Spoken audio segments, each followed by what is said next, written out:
Hi, this is our third video in our discussion of fatigue or tiredness. In this video, we will discuss briefly chronic fatigue syndrome.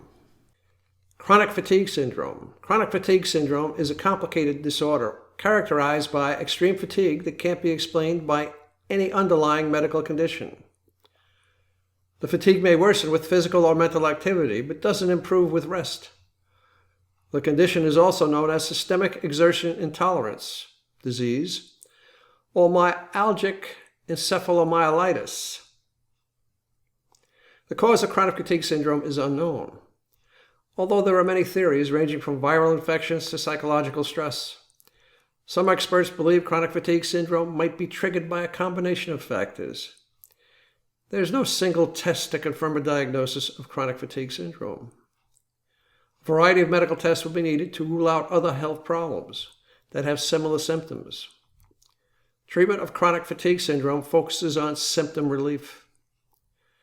Chronic fatigue syndrome is not to be confused with the fatigue that may follow a viral infection, such as mononucleosis, hepatitis, or influenza.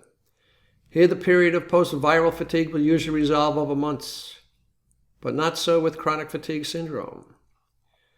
Chronic fatigue syndrome presents with extreme exhaustion, poor concentration, muscle aches, awakening feeling tired, arthralgia or joint pains, depression, sore throat, and tender swollen lymph nodes. Again, there is no diagnostic test for chronic fatigue syndrome. Its diagnosis is based upon clinical diagnosis and excluding possible disorders such as chronic infection, autoimmune disorders, metabolic disorders, neuromuscular disorders, cancer, and psychiatric disorders. Patients with chronic fatigue syndrome should be referred to a specialist.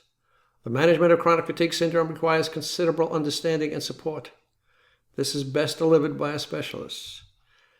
Well, we will end our discussion of fatigue here. I hope this helps. Have a good day.